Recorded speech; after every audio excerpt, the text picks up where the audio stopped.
perspective. Welcome to Vigilante. For those of you here for the first time, welcome. And those of you who are returning, welcome of course, and thank you for coming back. And also I'd like to thank those of you who left comments and questions down below and last week's video. I really appreciate your input, and you know, part of the reason, there are many reasons, but one of the reasons I formed this, or relaunched this old now new YouTube channel, is to form a community where, sorry I just dropped something, is to form a community where like-minded individuals can come together and we can dialogue and share ideas, knowledge, information, and wisdom, where we can maybe at some point come together also and whip up some solutions for the state of things that we're contending with. So with that said, I'm going to jump into today's video. This is going to be me picking up where I dropped the ball last time on last week's video. There were several points that I left out because I didn't use any notes and I don't script anything.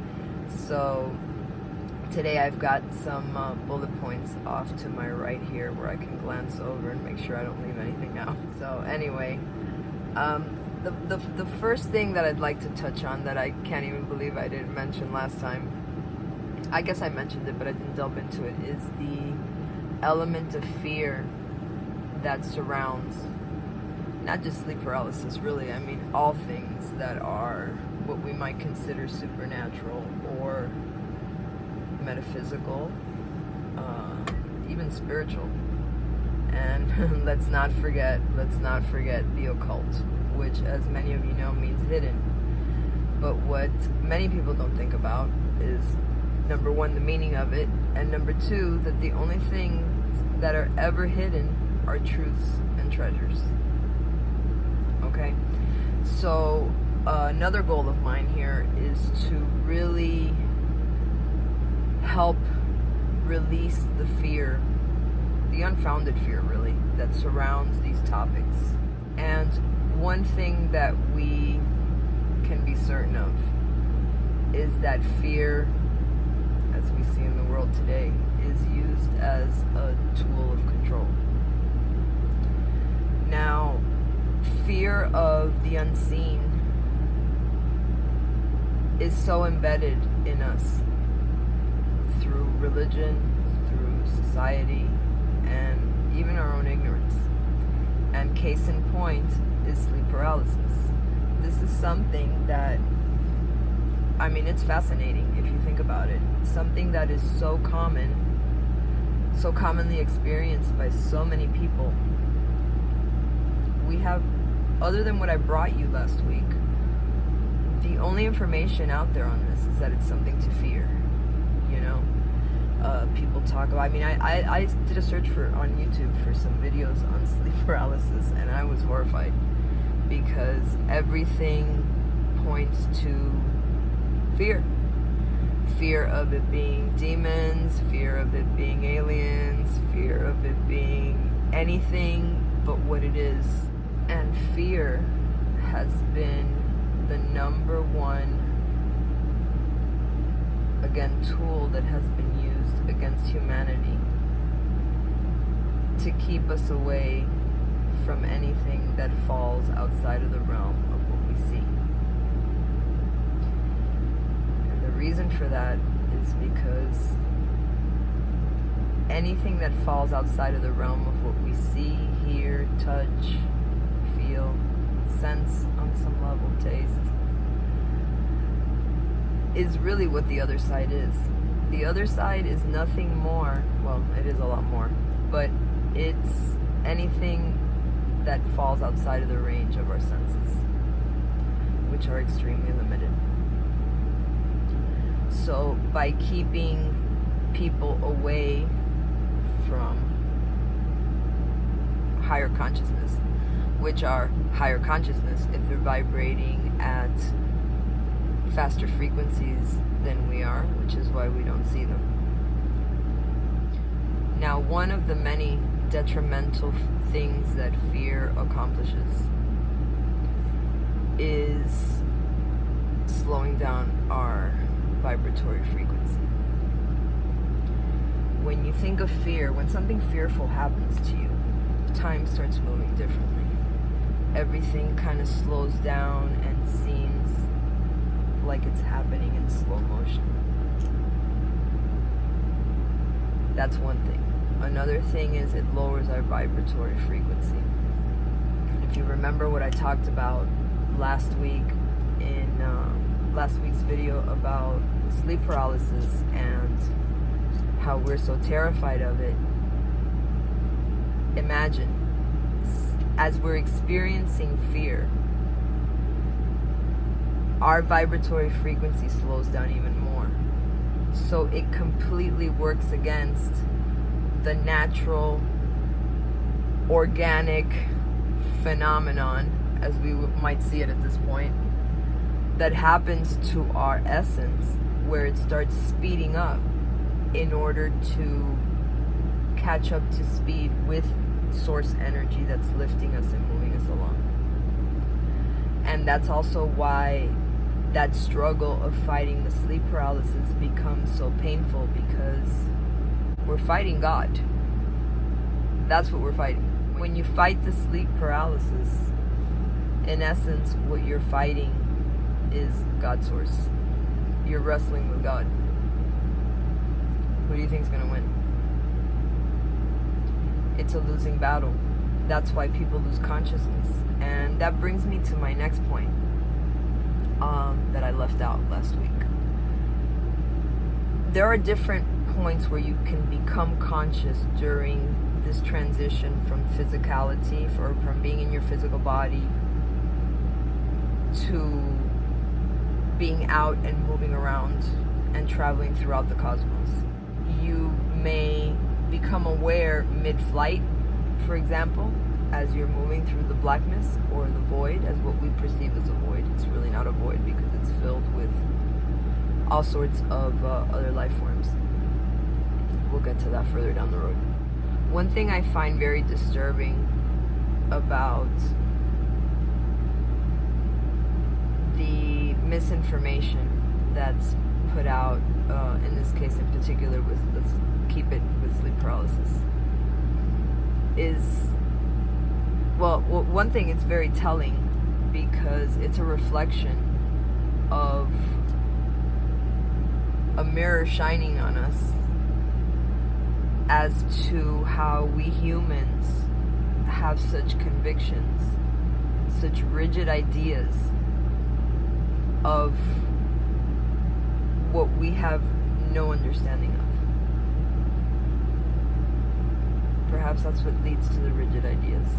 So as I was saying, we can come to awareness or become conscious in that lucid state at any point during the sleep paralysis.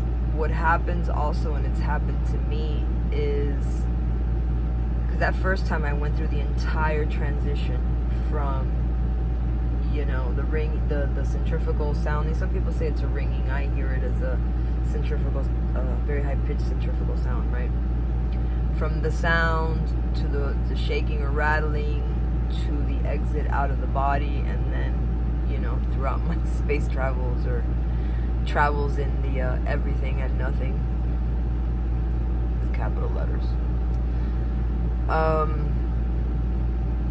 But at other points, I've come to when I'm mid-flight in the void and in the blackness, and this is where one usually tends to also freak out, because you perceive yourself moving through a blackness that you can see nothing. And this is the part that tends to take longer. Our perception on the other side, we're so used to experiencing time, or the concept of time. Even though if you think about it, it's always now. You wake up in the morning, it's now. I'm sitting here talking to you and it's now. We go to sleep and it's now. It's always now. How we get caught up also is through our own perceptions of past, present, and future. But I don't want to derail. So when we are in our bodies, we experience that passage of time as a moment to moment, on a moment to moment basis. When we're out of our bodies and on the other side at that point, what we're experiencing is timelessness. So any amount of time spent, or no time spent, moving through the everything, moving through Source God as He picks us up, it picks us up and moves us along, appears to be, it seems to take forever. It seems to take forever moving through the void. When you reach any destination and are observing something physical, whether present, past, or future, that becomes very brief. That visit or that vision or that experience, once witnessing what is physical or what was physical or what will be physical, that experience, time moves very quickly. So it's almost an inversion, because you would think where there's no time, you wouldn't experience any time. But that has to do with our conditioning of how we experience linear time, say, through our physical bodies. Although on the other side, it is timeless. And in that timelessness, from our perspective, it feels an eternity, but gauged and measured through our perspective and our understanding of what time feels like. So there's kind of a flip feeling of time when you experience these out-of-body experiences, particularly through sleep paralysis. Now, that doesn't mean that every time you have an out-of-body experience, you're going to experience this timelessness. Because you can have an out-of-body experience, some people are able to will themselves out of their bodies, and you're still going to be traveling and traversing the 3D realm and perceiving it as within the 3D realm. It's only when we get to that state of unconscious that we're vibrating at a close enough speed to Source where it can pick us up and move us along. Ladies and gentlemen, we are time machines. The contraptions that they build to travel back and forth in the future are completely superfluous. Out of body is how we can travel through time. Past, future, other dimensions, wherever. And I mentioned whatever you think in this state, it will take you to. And thinking is difficult. It's not easy, because since we're disconnected from our bodies, to some extent, there's still a connection, and I'll get to that in a second. We are, in a sense, distanced from our brain. So it almost takes this extra effort to produce a thought, because in this out-of-body state, what we're perceiving almost in a 360 kind of way, almost, I want to say almost like sonar, where you pick up on it's like a 360 view. It's not just what's directly in front of you. So one other thing before I forget is that our out-of-body experiences also enable us to not only travel through time, but obviously also through space, time-space. It's the same thing in a dualistic form that we perceive it as two separate things, but really they're the same thing, just manifesting in different ways. But again, I don't want to get off topic. So really the most efficient, free, quickest way to travel through space is out of body. You can visit any planet, any solar system, anything, anywhere you want to go. The contraptions that we build, the rockets and the ridiculous budgets to use mechanical junk to do what we came in and are set up to be able to do organically, individually, on our own. It's absurd. It's absurd. This is how far removed we are from our own abilities and our own powers. So, to get back to the difficulty in thinking on the other side, if you find that you can't generate a thought as to where you want to go, or you can't think of, because I'm telling you, it's difficult. It's difficult to think on the other side when you're in your energy state, pure energy state, and your consciousness is out of your body. If you can't muster up a thought, then just go with the flow. It'll take you. You can always just think, well, or have the feeling, or go into it with the feeling of, or the thought form of, show me God, show me what I need to know, show me what I need to see, if you can't think of somewhere to go. And it happens to me still to this day. I have to really make an effort, or already have things in mind for the next time it happens, where I can draw from that. And even still, it takes effort, like I said, to think when you're out of body. Now, during the one thing I failed to mention, when I experienced that first conscious out of body, where I was in a lucid state and I experienced the whole thing from beginning to end,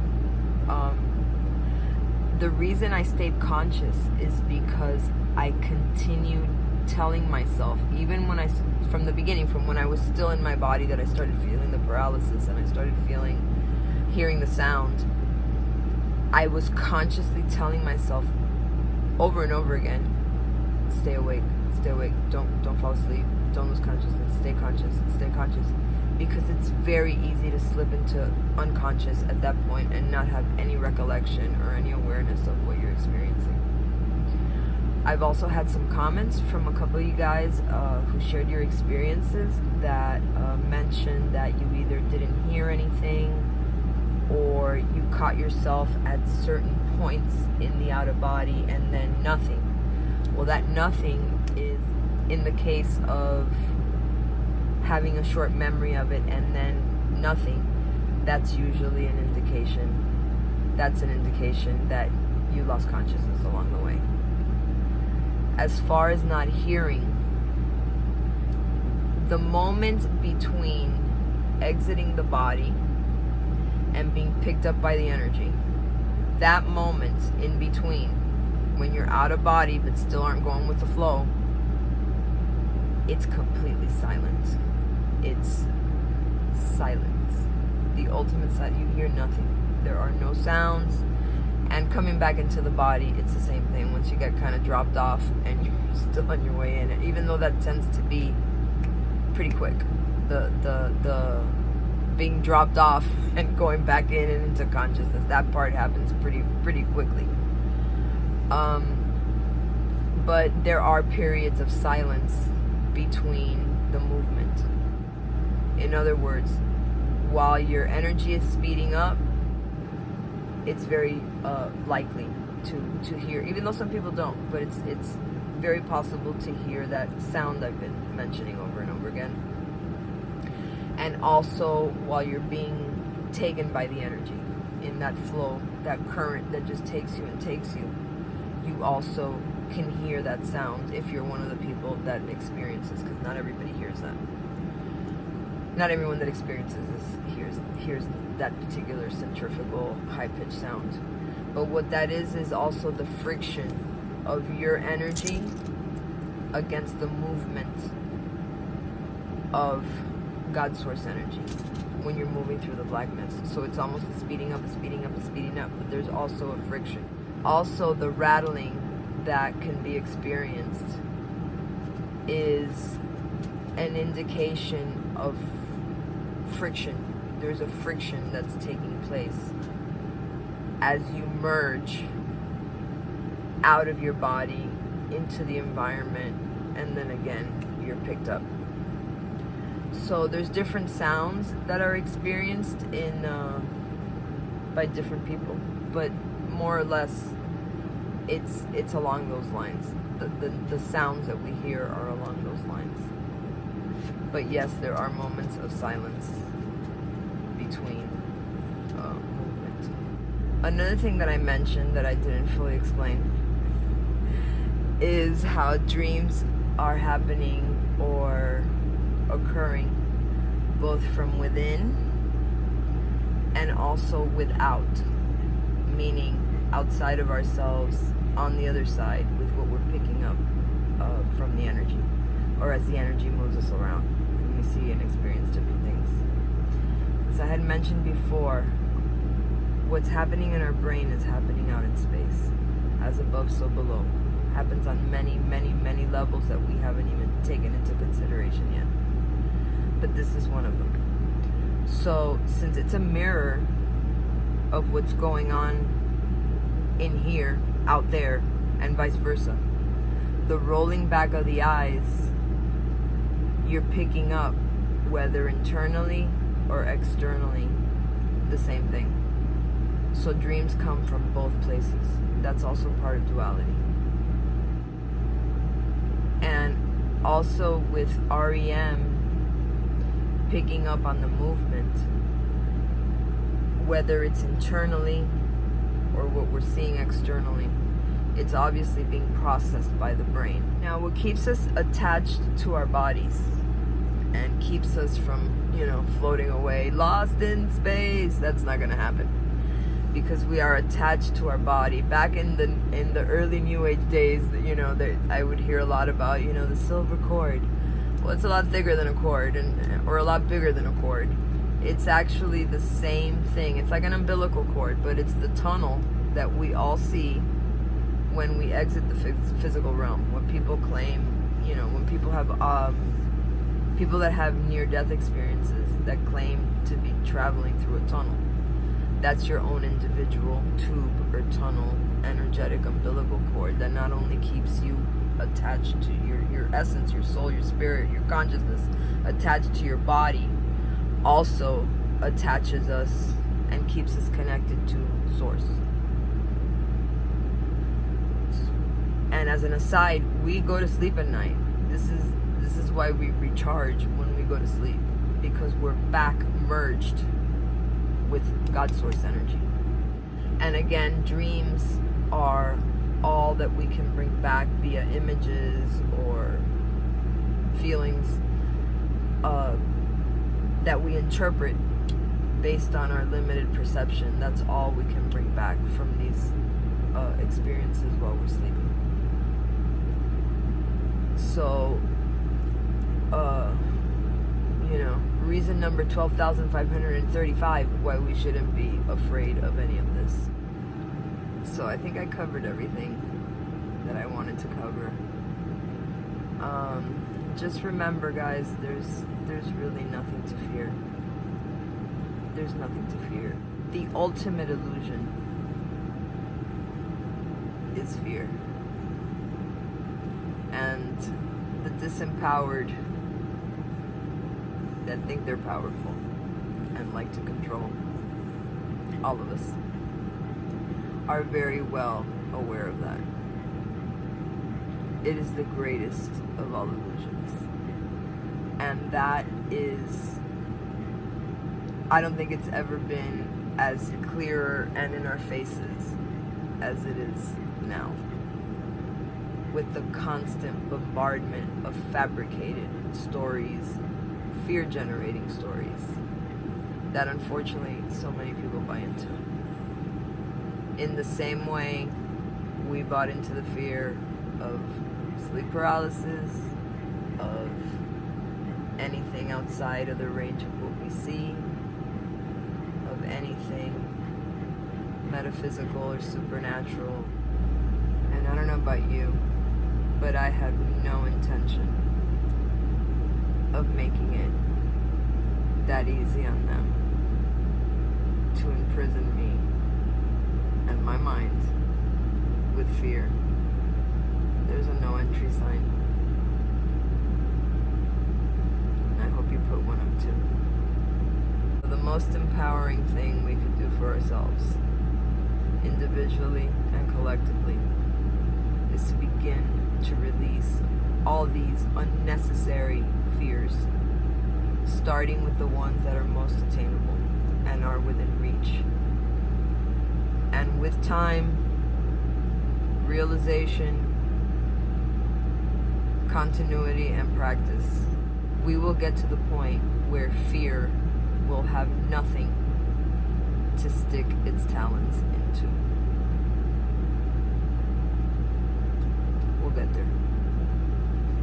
So I hope you enjoyed this video, and I hope this answered any questions that may have remained on sleep paralysis. If anything else comes up, you want to share any more experiences, please, by all means, leave your comments down below. At some point, hopefully not too far in the distant future, I would like to also have some live broadcasts where we can interact more and it be more of a dialogue and not so much me just monologuing. Unfortunately, I need 1,000 subscribers before YouTube will allow me to live stream. And remember, fear is the grandest, and not in a great way, the grandest illusion that's been played on us since time immemorial. So until next time, much love and laughter.